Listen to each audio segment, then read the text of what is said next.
Hello everyone, or no one, and welcome to Delo Gaming. I'm a bad gamer and I played Batman Arkham Knight, and I found this. I'm not Batman yet, but maybe a runner-up to his sidekick Robin. Spider-Bat? Spider-Pig, Spider-Pig, does whatever a Spider-Pig does. Can he swing from a web? No, he can't. Action movie dialogue. You gotta believe me. I do.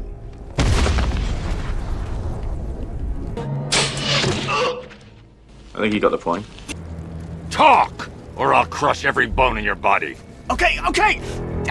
He's working out of a penthouse in Chinatown. I swear that's all I know. If you're lying, I'll break the other one. The other one. Ah! Yeah. Stick around. Let off some steam, Bennett. Over my dead body. I believe that was the idea. So, after being a bad gamer for as long as I've lived, I've never tried a game with a traditional superhero in it, or let's call it superhero games. I wonder why though, as you are generally set up for success with a game starring a superhero. I mean, they can't lose, which should be a good thing when you're shit at games. Anyways, after many decades, I thought maybe it's time to try out one of these games.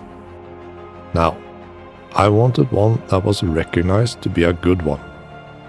So I'm off to a good start if I like it, and if I don't like it, I know there's absolutely no reason to try anything else. So I was looking for one that was recognized to be a good game, and not a bad one like this one.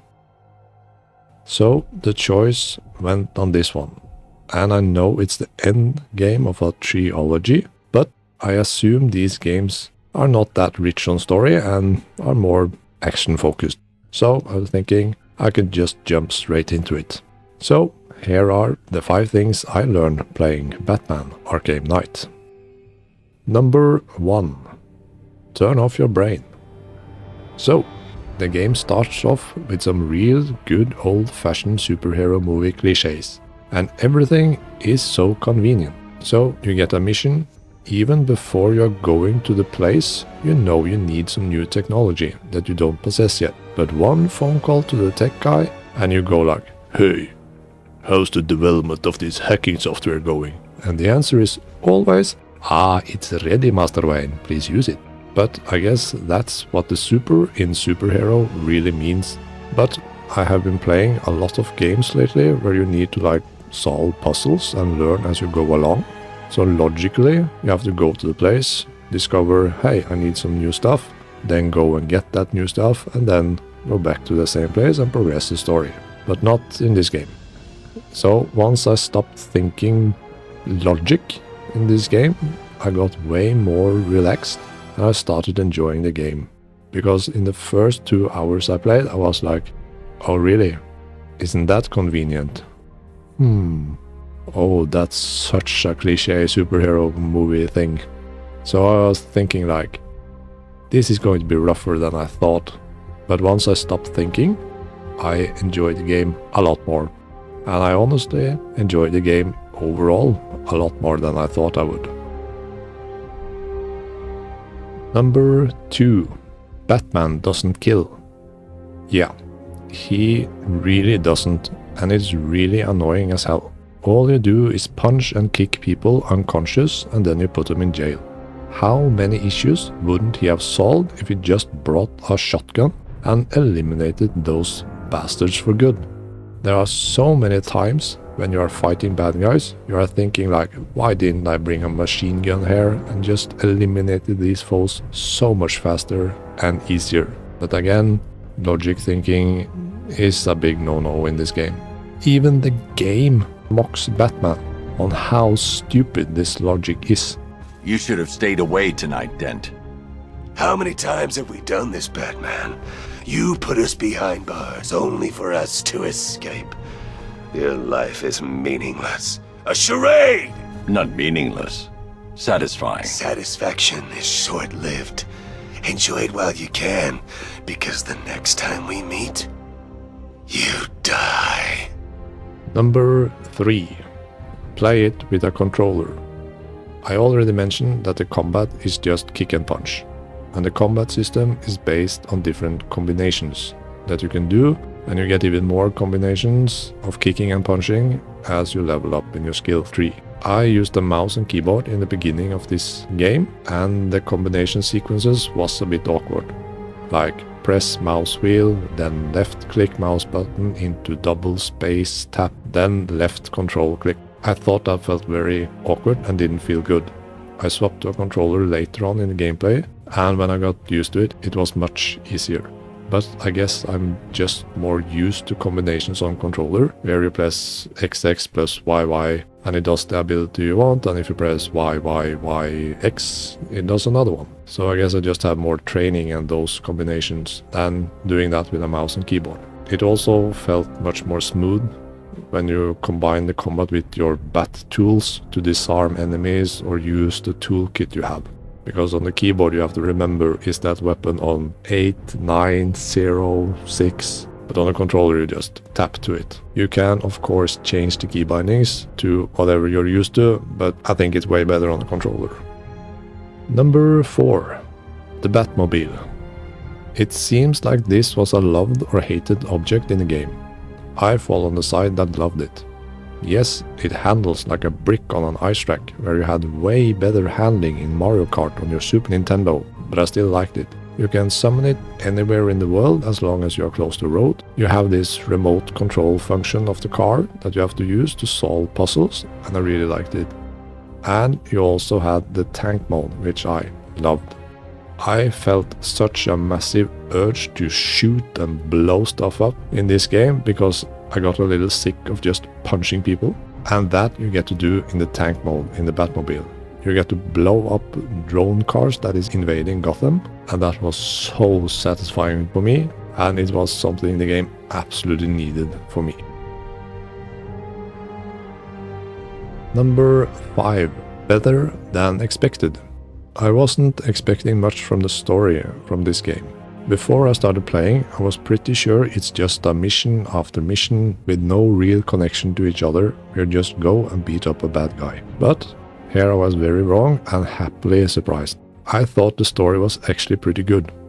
The cutscenes and the voice acting is very good, and the missions you do feels pretty well tied up together and have interesting puzzles and a big variety on them, at least in the main story questline. You get help from other heroes in this franchise, and you team up with the bad guys in this franchise in order to progress the story.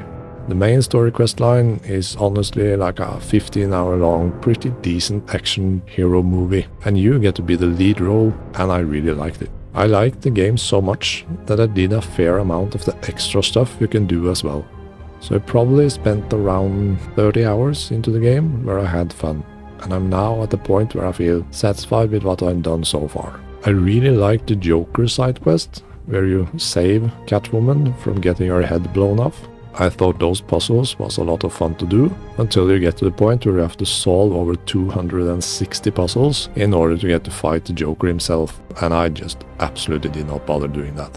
I also didn't do all of the Asriel side quests, as they are just pure combat-based missions, where you just can't get hit. I'm not a huge fan of how the combat worked in this game, so that wasn't any fun to do, and I also didn't clear out all the strongholds, as they also are combat based and I didn't bother doing them. So I finished around 85% of the game, and I captured enough bad guys to enable the Operation Nightfall to end the game, so I'm saying farewell to Batman for now.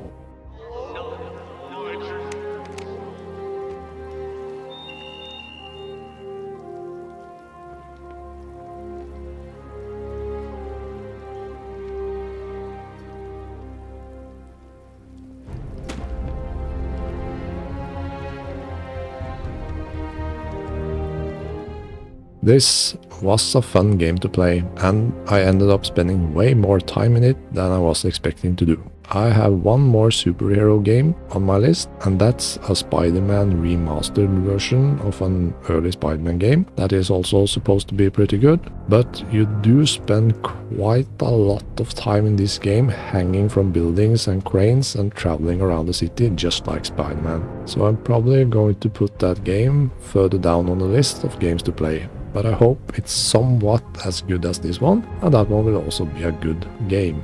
So, I will leave you with the wise words of wisdom from the Steam reviews, and I bid you farewell.